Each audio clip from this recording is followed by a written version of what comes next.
This Steve Jones Show podcast is now loading. The Steve Jones Show podcast is presented by Sunbury Motor Company, Purdy Insurance, Brewers Outlet, and NIL Game Changers.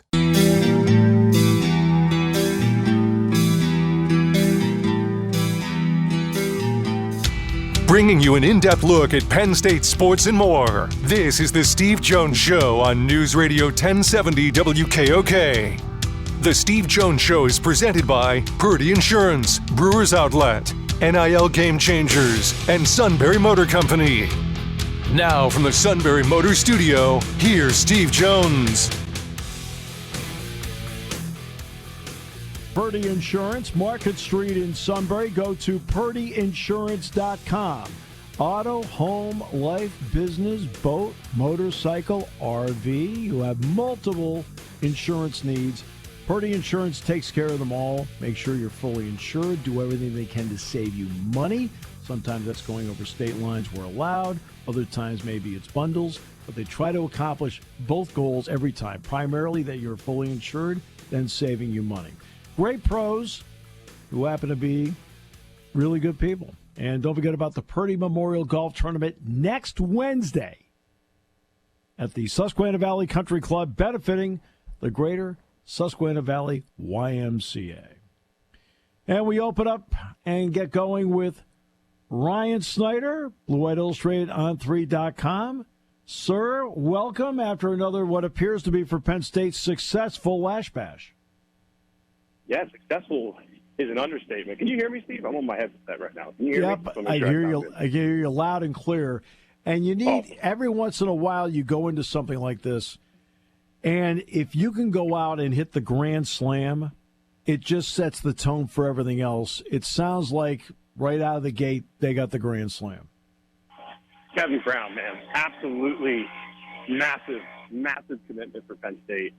I would go as far to say that when you compare him to the 2025 guys who are committed, and you look at the 2026 guys who are committed, who are also very talented, he might be the best player they have committed out of all their guys right now. And I think that speaks really highly to his potential, who he is as a person, everything that Penn State wants in an offensive lineman. So awesome pickup for them. Great kid, fully committed to. Like, he's not going to be a guy you got to worry about at all. I think Penn State fans should be incredibly excited about adding a guy that I think will be a 5-star. We have him as a 4-star at the moment, but a number 20, I want to say 28 in the nation, something like that, right around that ballpark. You know, if he stays at that high in the rankings, he'll absolutely end up being a 5-star when it's all said and done. What is it about Penn State where the fit is really great for him? We already know the fit's great, Penn State to him. You know, I would say proximity to home was massive. That was incredibly important to Kevin. But also, he's just a guy that fits all the Penn State things, you know, cares about academics, cares about family, wants to be a leader. You know, there's so many things there that, you know, if you ask James Franklin, what's the ideal recruit? You know, how do they carry themselves? What do they care about? I mean, that's Kevin Brown in a nutshell. And on top of that, you know, his dad played college football. He played at West Virginia. So he's been kind of, I don't want to say born and bred to be an offensive lineman, but technique perspective and all these little things, he's just so much more advanced, I think, than a lot of other guys at his age or even some that are older. So, I mean, to me, like I said, I think he may be the best player they have committed of any class right now. And that includes an all-star, great-looking quarterback, Troy Hughes, who was just here this past weekend. Messiah Mickens, of course, in 2026, who's also a top 100 guy. And, of course, they just got Max Granville on campus and, you know, have a lot of other good players in 2025 as well. So I'm incredibly high on Kevin Brown. I think Penn State fans should be so excited about that. And, you know, I know just from talking to different sources that Penn State's very excited about it as well. Right, so then there's the next part of this. I mean, sometimes you'll get a guy like this, and if it turns out that he's somebody that wants to recruit other players, they end up being a Pied Piper, which I refer to all the time. Does he have that kind of personality? Just did that interview yesterday with him, man. You know, he was saying kind of basically that, did he want to do all the visits, and was he getting sick of phone calls? Yes. I mean, that was a part of him deciding early. But his other big part of this was, hey, I want to be a leader. You know, I want to be a guy who builds this class and helps build this class, you know, into something really special. And it's already, I mean, right now, it's incredibly early, of course, with 2026. But if you do look at the team ranking, they're number 2 in the country right now. Only Auburn's gotten off to a better start for 2026. So, yes, course, very early. They only have 4 guys right now, but 3 of them are top 100 prospects. So you put a guy like Messiah Mickens in there, who's already been building all these relationships. Troy Hune, of course, he's out on the West Coast, but a very social kid, absolutely will be connecting with guys. And then you add a Kevin Brown in there, a guy who is outspokenly saying, hey, I want to be a leader. I want to build relationships and take this class to another level. Well, I mean, could Penn State fans ask for a better start for 2026? I don't think you can, as far as you got really talented players and you got guys that want to get out there and do some peer recruiting. Ryan, what about the next part of this? Because Lasch Bash isn't just about one guy coming in. They bring more than 60 prospects in. How important to you is the element of bonding with guys that then help create a class? Right. So Penn State did a great job this year of separating the event into 2 events. So Friday was a lot about 2026 players, 2027. Not a lot. I think Messiah Mickens was the only one really there on Friday. And then, of course, on Saturday it was a lot about, well, we got a majority of our committed players. I think it was about 14, 15 or so of the committed guys on campus. And then, of course, they brought in a few other 2025 guys as well, which you guys can read about over on our site. But, I mean, some guys who are committed elsewhere, some players who I think could be making decisions here in the near future. And just from talking to those players, those guys who are wavering right now, maybe on a commitment elsewhere, or, wavering between Penn State and other schools, this absolutely had a massive impact on them. I was just talking to one guy last night.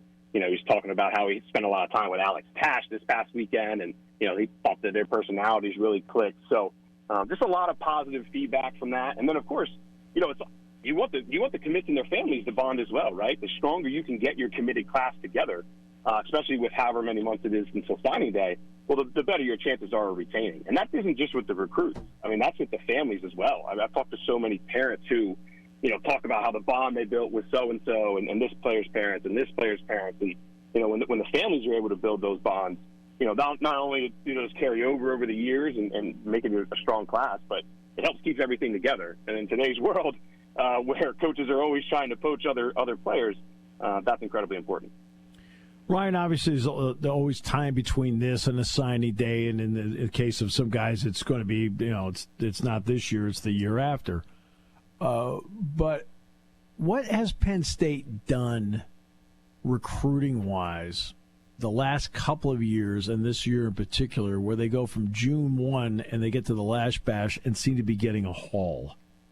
Yeah, well, I mean, you can say it about a lot of schools, honestly. I mean, it's just the way the recruiting calendar works. Of course, with kids out of school, it makes it easier for players of all different age groups to visit in the summer, and that's a big part of it.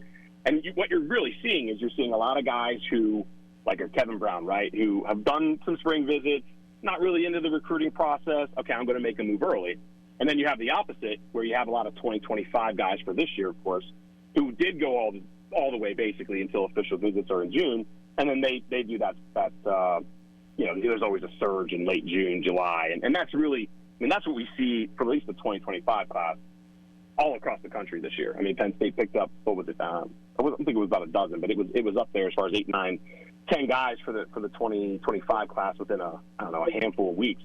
And you're going to keep seeing that moving forward, I think. This is the way the recruiting calendar is set up. NIL, of course, is going to play a role no matter what. What kind of job has Penn State done on the NIL front to improve Penn State's NIL and make it competitive with others?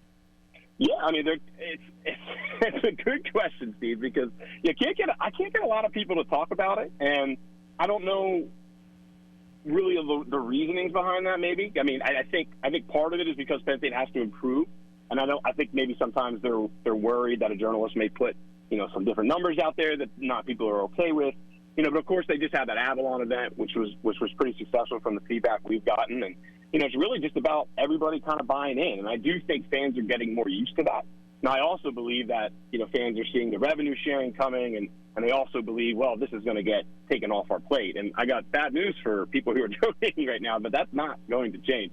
These collectives are here to stay, whether Penn State's, able to put in 12, 15 million of their own money to football. Who knows what that number will be. But my point, though, is the collectives are usually going to kind of be the cherry on top that I think a lot of schools use for recruiting purposes, maybe to boost their chances with other players. So I think when you look at, just from the feedback I've gotten, like, they've done a good job at getting guys that deserve to be at Penn State and then going a little bit above and beyond with some of these guys who are from outside the region. I think that's why you're seeing a little bit of some of these more recent commitments from guys that aren't really from the area.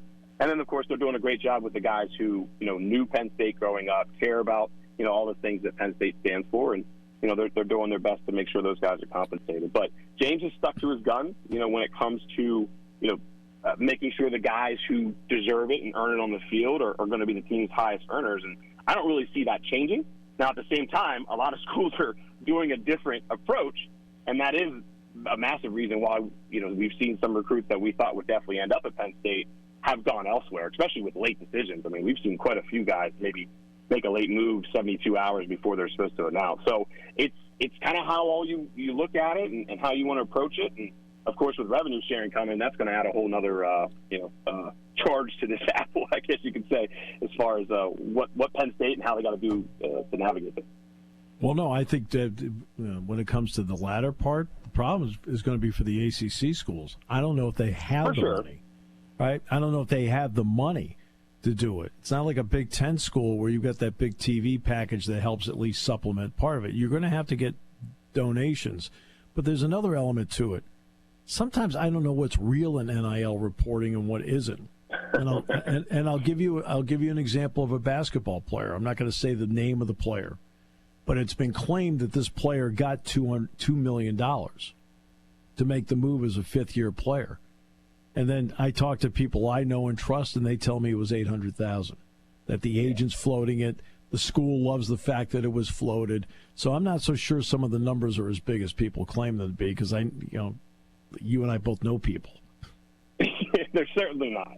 I think we can find substantially more cases where numbers are inflated, right? And look, let's be honest, a lot of those numbers are coming from agents or coming from players' families, whoever it may be, that want people to believe these massive numbers when maybe they're not exactly true. So here's one thing I will say, though, is one of Penn State's commits, again, I'm not going to say who exactly, they had a $300,000 offer to go to a certain school, and they passed that up to come to Penn State for a variety of different reasons. So it's all about finding the guys that really fit your program, care about, getting to the next level, care about development, obviously academics and everything socially. And Penn State's done a good job with that. But again, for some of these really highly rated guys, we're seeing schools throw around silly money, and it's usually silly money at the very end. And that's why I feel like if you're a fan and you've been watching the 2025 class and you're seeing some disappointments, well, you got to understand that some of these schools are throwing money around to guys that absolutely will probably come back to hurt them in the end, honestly. What kind of foundation did they lay with others along the way? Maybe guys that they're still trying to get involved in 25, but especially in 26. Yeah, I mean, they've still what? They're at 21, probably 22 commitments, I believe. They have a player tomorrow, Ivan Camajo. We believe he's going to commit to Penn State. Virginia Tech's in the mix there, maybe Rutgers and a few others. But they should. I think they're going to get him tomorrow. I put in a prediction for him a couple days ago. But my point there is they only got a handful of scholarships left with 2025. I think they want to maybe try and get another receiver or two. They're poking around at linebacker. And, I will be curious, Steve, to see how this 105 scholarship rule impacts maybe what they do late in this cycle, because, now they kind of have reason to maybe try and they're always going to try and flip guys, but now they have reason to maybe take a few more chances on a couple players too. But, of course, you have the walk-ons on the team, right? And I think James wants to make sure that, those guys who have been there and have helped the program over the last couple of years, they don't just get ran off the team. So that's going to be an interesting topic within itself. To get back to 2026, I think the big thing for this weekend was really about evaluations. They handed out a ton of different offers, a lot of local guys, a lot of guys who were kind of floating under the radar too. As far as how the Lasch Bash impacted those guys, you're always going to have great feedback. But to me, the biggest takeaway was they got a lot of talented players on campus this past weekend. As you said, about 60+, and probably about 70-80% of them camped. And, that may not sound like a big number when you think about the previous camps, and now you have hundreds of players. But you also got to understand that the ratios of those camps when it comes to true FBS talent is like 10%, maybe not even. So this weekend, to me, was a really good opportunity for Penn State to get accurate evaluations on a lot of those 2026 guys that we're going to be talking about. And some of them are going to have great junior seasons, and we're going to be talking about them a ton, while others are going to kind of, not pan out, right? Exactly, right? So I think that's the big takeaway now, because this the junior season evaluation for the film and everything, that's going to have a really big impact on how this board looks, maybe how it looks now compared to how it's going to look 8 months from now. You mentioned the camp part of it. How, there's just no price you can put on the ability to see someone live and in person.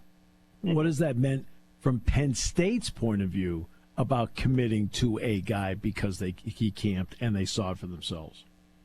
If you look at the guys who have camped at Penn State over the years and have gotten offers, the hit rate on them ending up, producing and what Penn State expects is always pretty high. Or at least, for if you compare them to guys who maybe you haven't, right? Or guys who maybe didn't do Under Armour camps and other ways that Penn State can collect that information. But, James would be the first to tell you that they care a lot about those testing metrics, and as you should. I mean, to see a guy, for example, Jasir Rogers, right? This is a player who just committed this past weekend. Guy from Delaware who, had Indiana and JMU before Penn State offer. And I think a lot of fans would be like, who is this guy? What made them take him so early? Well, my man had almost an 11-foot broad jump, Steve. If you know anything about evaluations and explosiveness, I mean, those numbers are insane. I mean, I can't really think of – the only person I could think of had even close to that was Peter Gonzalez last year, who was right around 11 as well. So I just think that to be able to really understand and see how explosive a player like he is, and then, of course, he also had a 40 number that was pretty incredible as well. I mean, that's why he's part of this class now, and he will be part of this class as long as some other schools don't try and poach him away, which I don't think they will. So it's massively important. It will always be important because you can get numbers from Under Armour, you can get numbers from all these different camps, but when you're not there that day, you don't know how windy it was to maybe aid that 40, or the rainy conditions that made a guy slip and have an 8.5 broad jump compared to a 9.5, something like that. So I think that's where those live in-person evals are just massively important. You mentioned one guy that's probably on the verge of saying yes. How close are there and any others here in this class? Yeah, it's a good question. Right now I'm really kind of focused on Yvonne. He's the most, as far as 20, or the most, he will be the soonest, I guess is the right way to put it. They hosted Cam Smith this past weekend. He's committed to Duke. We'll see where that goes.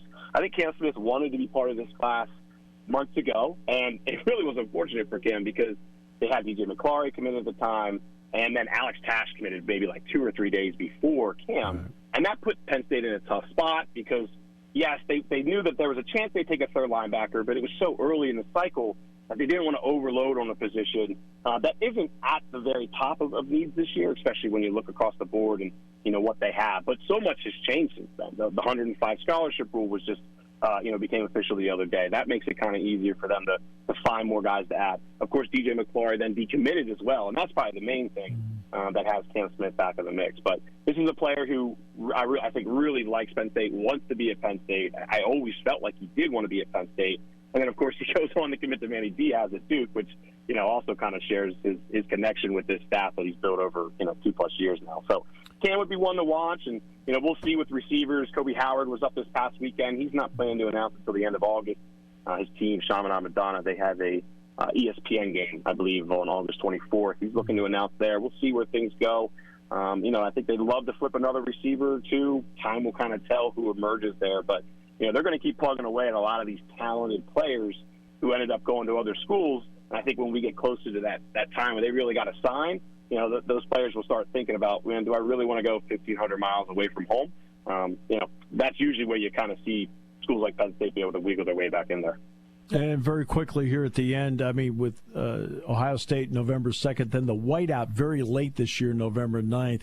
How interested are you to see how those 2 weekends play out with the signing date so close after that?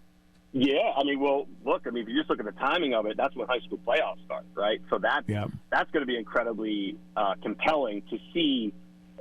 Certainly a lot of talented players won't be in it, but for the most part, when you have these very talented Division I players on your team, you do usually end up to the playoffs. And at least in Pennsylvania and a lot of the regional states, they play a lot more on Saturdays in the playoffs than they do necessarily on Fridays just because of the way it is, the schedule fields and all that. So I do think that's an interesting thing to keep an eye on. Now, with that said, last year's Michigan game was an absolutely excellent list. It wasn't as good as what the Iowa whiteout list was, and that's a big reason why Penn State is looking to have games more so in the evening for their marquee events like the White House. That's not the only reason. Don't get me wrong. Fans want it that way. Penn State wants it that way from a to sell their brand perspective. But it certainly helps with recruiting when you can get players on campus later in the day on a Saturday over having a game potentially at noon for Ohio State, and we'll see what happens with Washington. But the timing of it isn't ideal.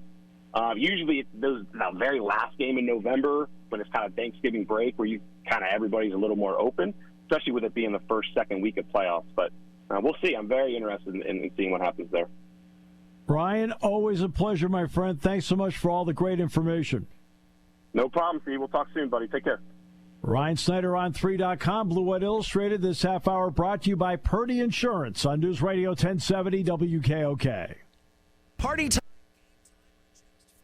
Doesn't matter what time it is because it's Brewers Outlet time. The beverage supermarket has the area's largest beer selection, imports, microbrews, ciders, and domestics. Pick from over 100 ice-cold 12-packs and dozens of 24-ounce singles. Soda, snacks, hot sauces, fresh roasted peanuts. Make it one-stop party shopping, and don't forget the pickle bar. So whatever you're celebrating or just doing it up, Brewers Outlet, Reagan Street, Sunbury wants to see you. And thank you for your years of patronage. Hi, this is Season. For over 100 years, the Purdy Insurance Agency has been protecting families and businesses of the greater Susquehanna Valley and beyond. With the experience of our trained and knowledgeable staff, you can rest assured that your needs will be evaluated and met by some of the industry's best representatives. No matter what your insurance needs are, call Purdy Insurance today at 570-286-5855. Visit our website at purdyinsurance.com or check us out on Facebook to see what we can do for you.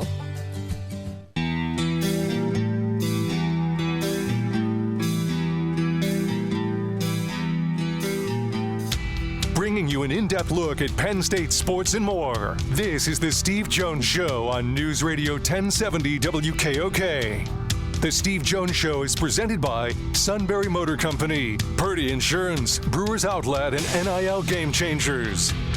Now from the Sunbury Motors Studio, here's Steve Jones. And this half hour of the show brought to you by Brewers Outlet, Reagan Street in Sunbury, the beverage supermarket. Imports, domestics, microbrews, the best selection of beer anywhere. Wine coolers, water, soft drinks, snacks, roast their peanuts fresh and hot every day. 6 great flavors of slushies, pickle bar led by the barrels and the dills. My 2 favorites, indeed second to none. It is all at Brewers Outlet, Reagan Street in Sunbury, the beverage supermarket. Great to have you with us today. The U.S. women's gymnastics team right now is in the team final. We will update you on that as time goes. We don't want to ruin the experience for you if you want to just watch it tonight. I have a story about that. I have a story about everything, I feel like. And it goes back to, it was the 98 Nagano Olympics, Winter Olympics. And remember, it was Tara Lipinski and Michelle Kwan. Figure skating. Okay. And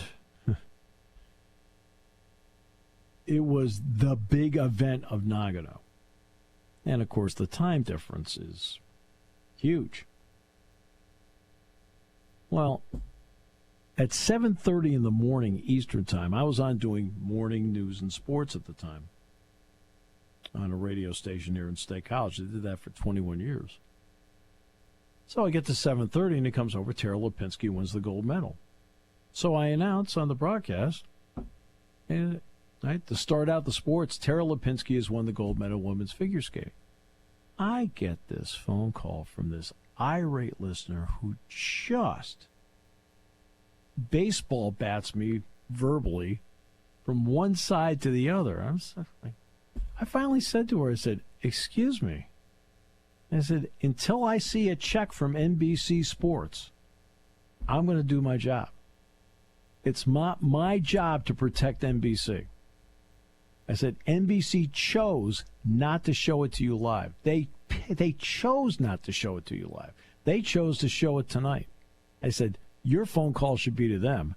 I said, I don't work for them. I don't draw any checks from them.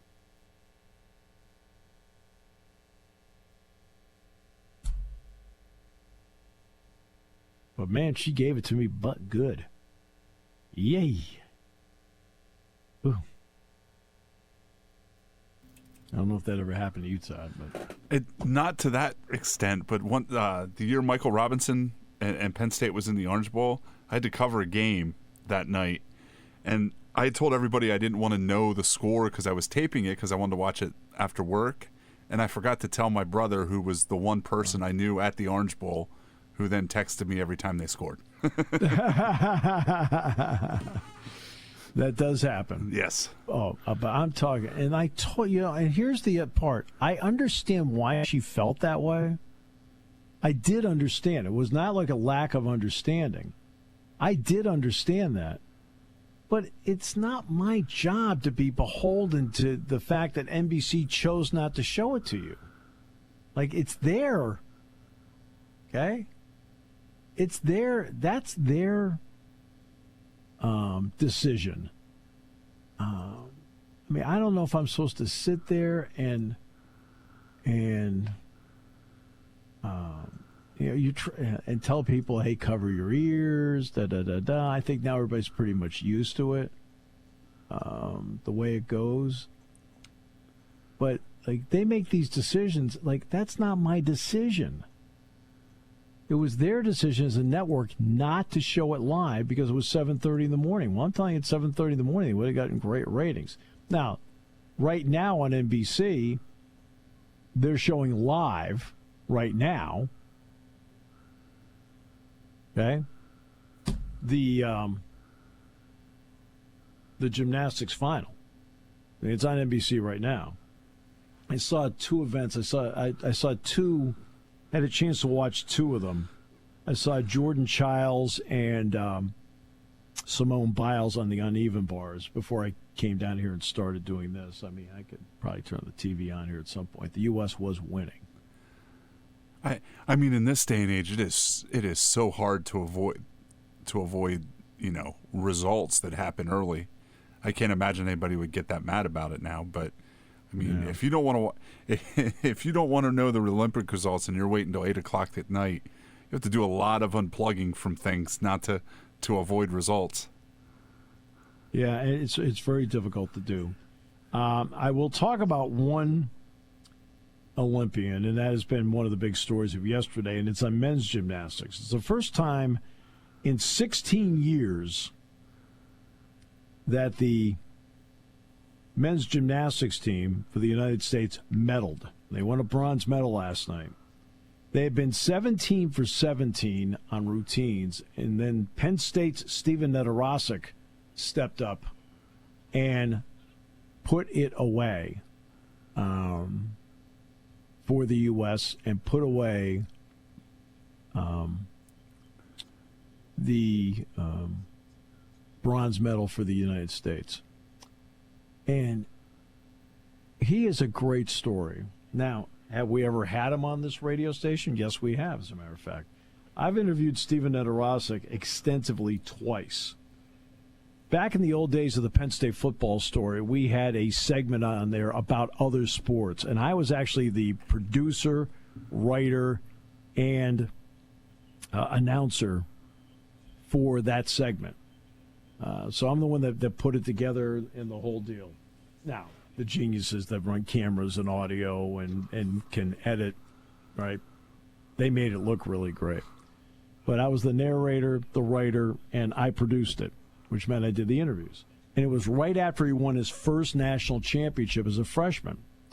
He ended up winning 2 national titles. And then in 21, he did not participate in the Tokyo Olympics. He fell. Like, oh, man. Well, he bounced back from that, and right after the disappointment of Tokyo, he won the world championship. And after he won the world championship, we had him on the Penn State coaches show from the field at Top Trees, which aired here on WKOK. So, again, a nice half hour with him talking about all this. He's just a neat guy. He's from Worcester, Massachusetts. He was not recruited by anybody coming out of high school. And he had been USA Junior National Champion, but was not recruited by anybody because he was a specialist. Well, Penn State, whether it was Gene Whetstone, Carl Shire, or now Randy Jepson, they've always appreciated the specialist. Always have. So Nedoroscik ended up sending Randy Jepson a tape. And yeah, it was a tape back then, all right, of him performing on the pommel horse.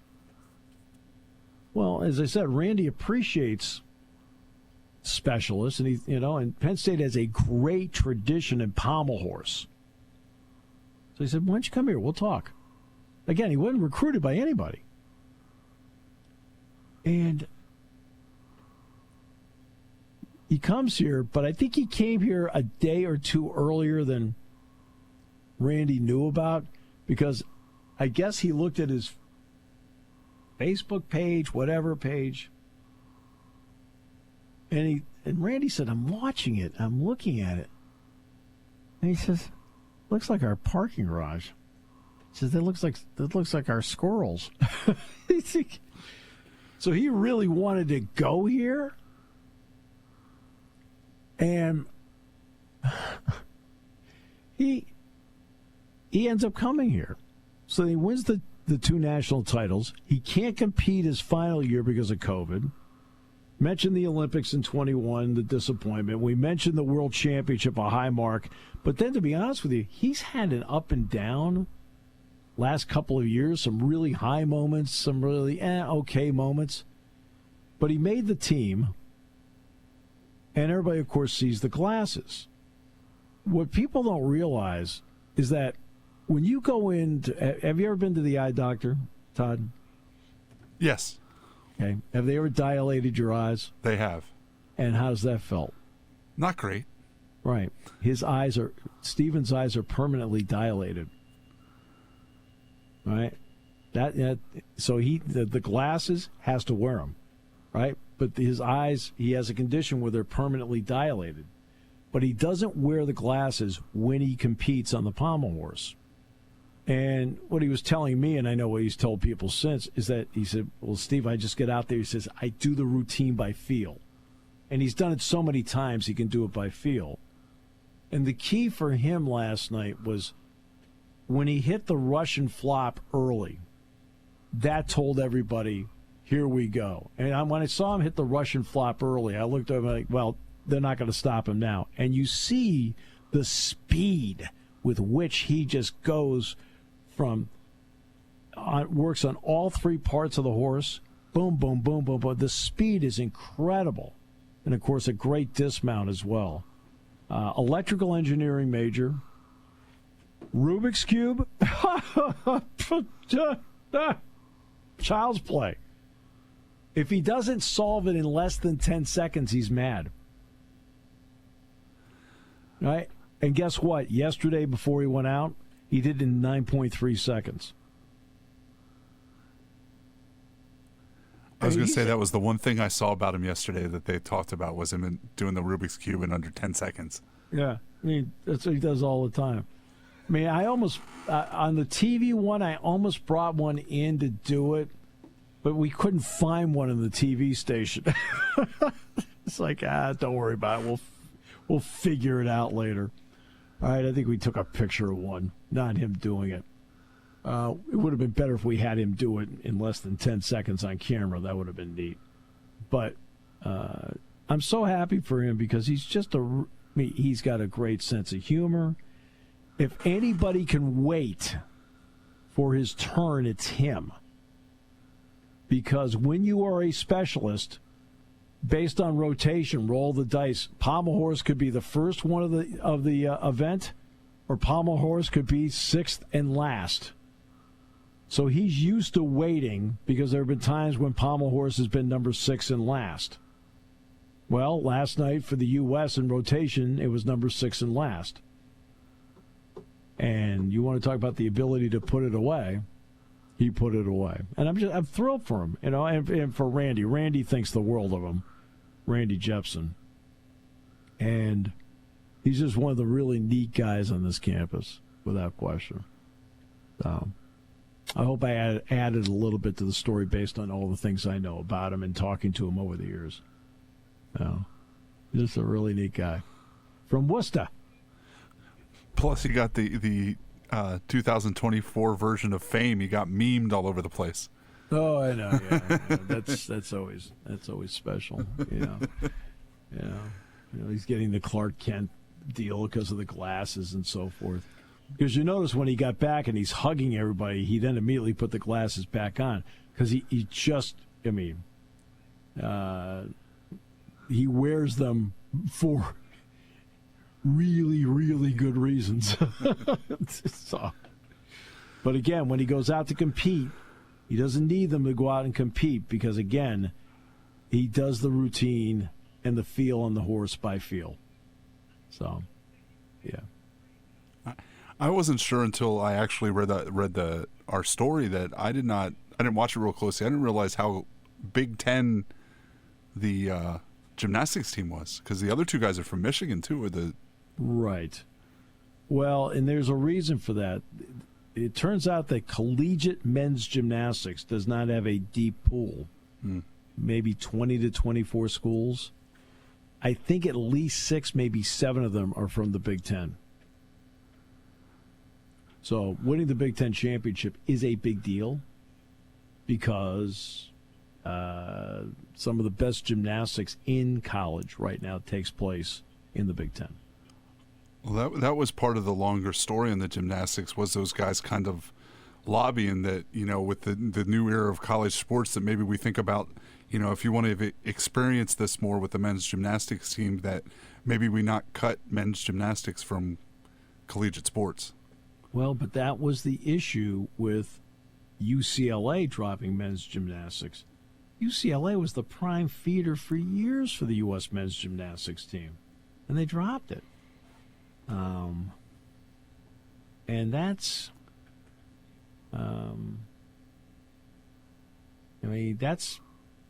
that's part of the problem. You don't want to see that happen. But with the money that's going to be paid out that every school has to come up with, it's going to really put a vice on athletic departments across the country financially. Because essentially what this turns out, that between scholarship money and then the money that they'll be doling out, it's going to be about a 50-50 split on revenue when you add it together. That is going to be paid out to the athletes. Well, the question is then going to be, all right, how do you balance the budget? And you may have to balance the budget by looking at certain sports and saying, I'm not so sure we can invest. Now, hopefully that doesn't happen, but it is something that seriously has to be discussed. I was reading something today that they're saying that they're guessing that 40% of the $20 million will go to football. Well, yeah, no, and it should. Then after that, I think it's a 50-50 split. But it should, and the reason it should is because, to be honest with you, the sport makes money. I mean, I'm sorry, if you've got to think of these things sometimes instead of being in some grandiose, everybody's equal. No, not everybody is equal, okay? It's just not, okay? Nedoroscik brings tremendous value to the campus by what Stephen did. But men's gymnastics draws 2,000-3,000 to Rec Hall, okay? Meanwhile, over on the other side of campus, Drew Aller and company are getting 108,000. And what they bring in helps pay for men's gymnastics, right? So the reality is they're not equal. And Stephen just accomplished the best of the best, what he just did. And everybody around here is incredibly proud of him, right? And I've seen him compete, but a lot of people out there that I'm talking to right now, They've never seen him compete until last night. I mean, in fact, probably didn't even know much about him until I went through that 15 minutes talking about, him and talking to him and what he was like.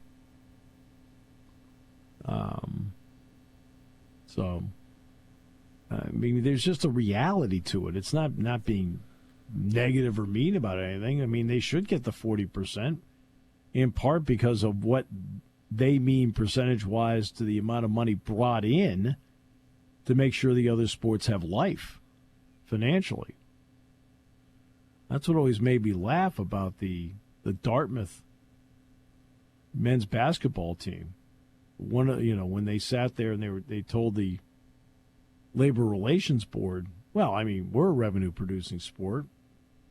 Well, yeah, I mean, that's you trying to fudge language here.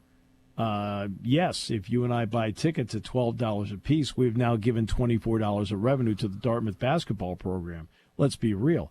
How much money has Dartmouth basketball lost because the expense ledger is exponentially higher than the revenue ledger?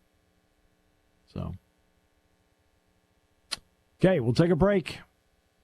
This half hour being brought to you by Brewers Outlet, Reagan Street in Sunbury on News Radio 1070 WKOK.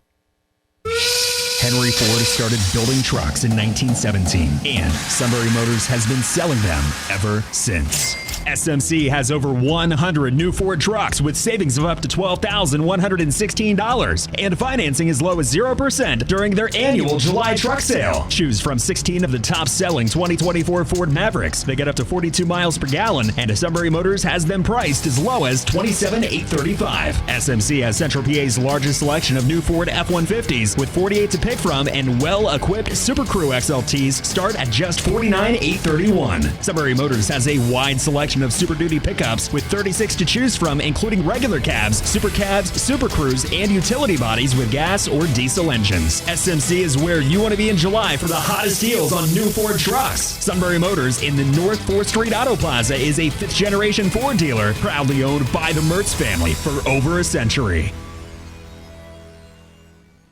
You want a unique way to display your brand. You need a team of seasoned experts to work with. You want to reach customers who buy. You want NIL Game Changers, a versatile consulting agency powered by former student athletes and coaches who work as NIL sports agents. NIL Game Changers will help you build powerful relationships with customers through compelling stories, with student athlete influencers as your leading edge. Finally, we'll equip you with the right media to drive your success home. NILGameChangers.org, building meaningful relationships with your customers.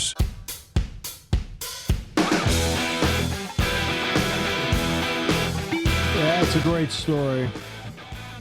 And one of, I think, 30 Penn Staters that are there.